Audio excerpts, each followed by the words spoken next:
Good evening. Good evening. Thank you, Soledad, so much for that introduction. Thank you all for being here. This is the biggest night for Bro Sis, and it's wonderful to have you all here in the audience. There are a few people I need to recognize. They return each year. We love them for that. They are longtime supporters of the organization and previous honorees, the Mayor David N. Dinkins and Anna Oliveira, the president of the New York Women's Foundation.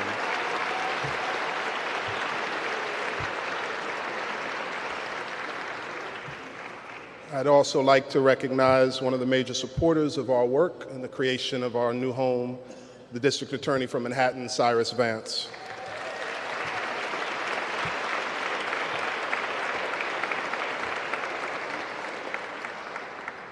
So tonight, my responsibility is to talk to you about the work of Brotherhood Sister Sol, the reason for Brotherhood Sister Sol, and where the organization is going. This is an evening where we tell our story.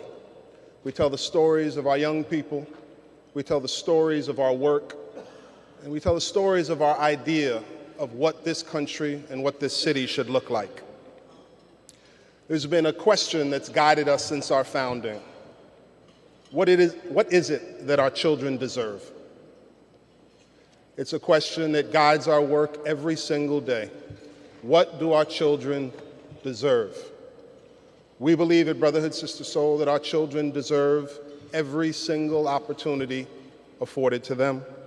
We believe they deserve an opportunity for equity and equality. We believe they deserve to be safe and loved.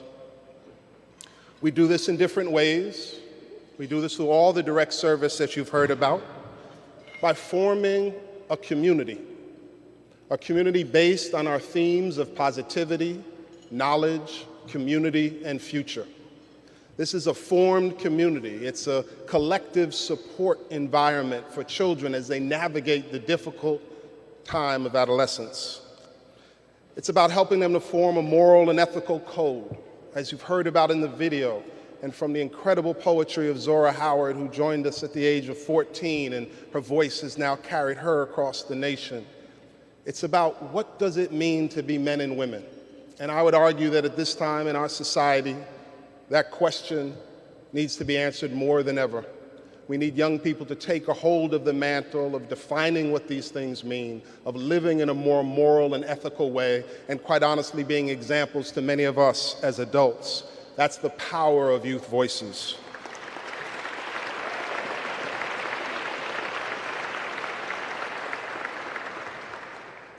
The Brotherhood Sister Sol has a theory of change, and it guides all the work that we do. It is that we provide support, guidance, love, and education to children, and we never shy away from that word love. We love our children unconditionally.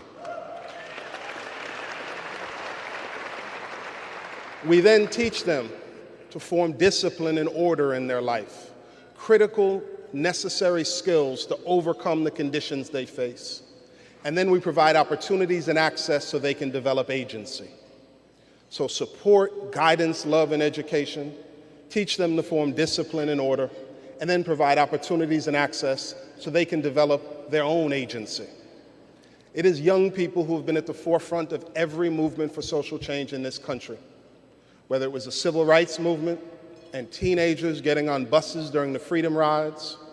When Diane Nash was in college and 19 years old, she was called by the representative of then Attorney General Robert Kennedy, and he begged her not to get on buses to go into the South, a group of students from Fisk University. And Diane Nash, at the age of 19, responded to the representative of the Attorney General of the United States of America. Last night, we wrote our last will and testament. We're getting on those buses.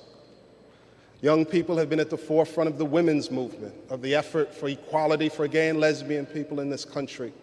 They brought down a president in the 60s and ended a war. Young people have been at the forefront of every movement. And so Brotherhood Sister Sol is not about creating leaders for the future. It is about creating leaders of today whose voices are essential to the conversation.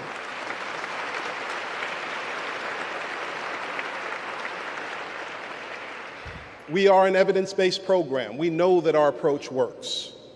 The teenage pregnancy rate in Harlem is 15%. We are at less than 2%, a statistic that speaks to breaking cycles of poverty for women more clearly than any statistic that can be cited. The high school graduation rate in New York City is 70%. But that's an aggregate. In communities like ours, it hovers at 50%. The total graduation rate of Brotherhood Sister Sol is 95%.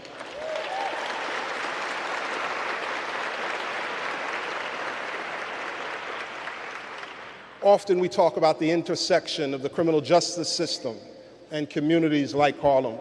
We work citywide in some of the most difficult communities to work in this city. 1 out of 3 black men between the ages of 20 and 29 in America is under supervision of the prison system, either in prison, on probation, or on parole. 1 out of 3. It is a statistic that stops the blood cold. After 23 years, not a single member of our organization is incarcerated, and less than 1% has a serious criminal record.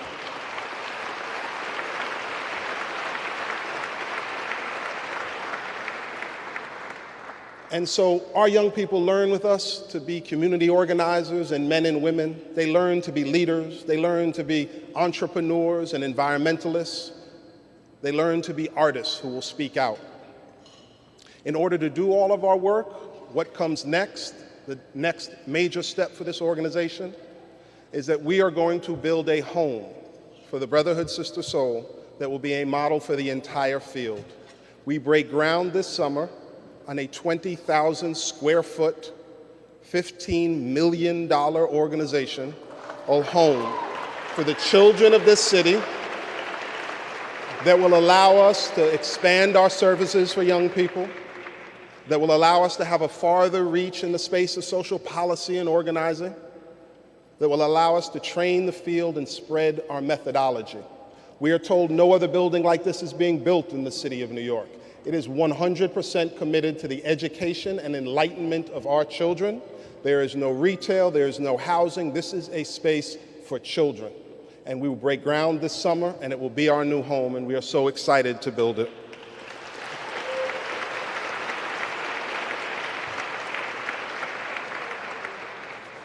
So you've heard about our work. You've seen what's coming next.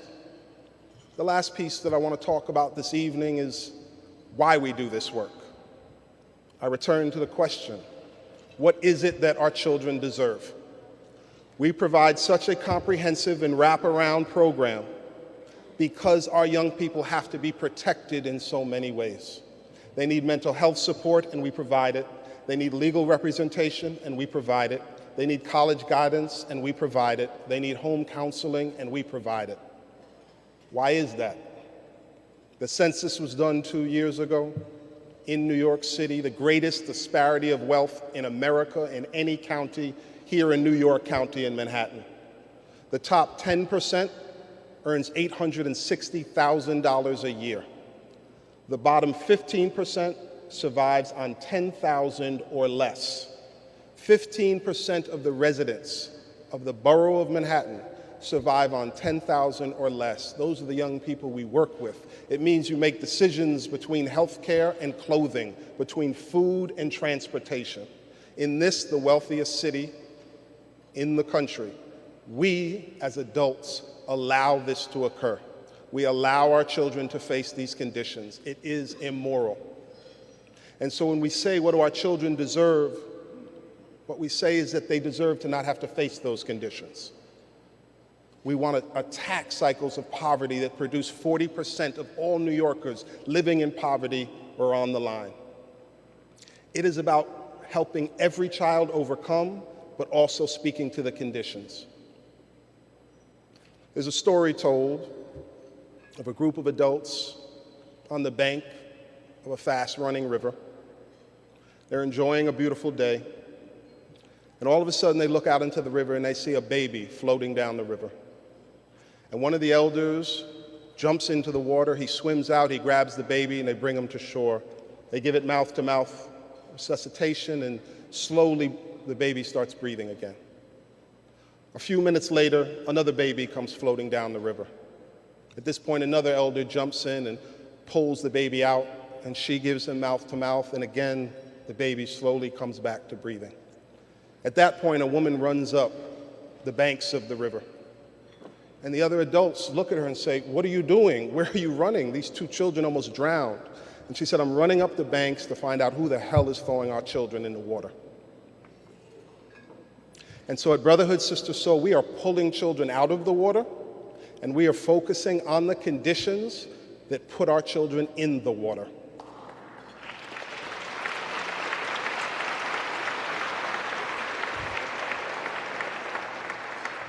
So our work is based in those two ideals, that we will provide 12,000 meals this year to feed children and put food in their bellies and keep their minds hungry for more information.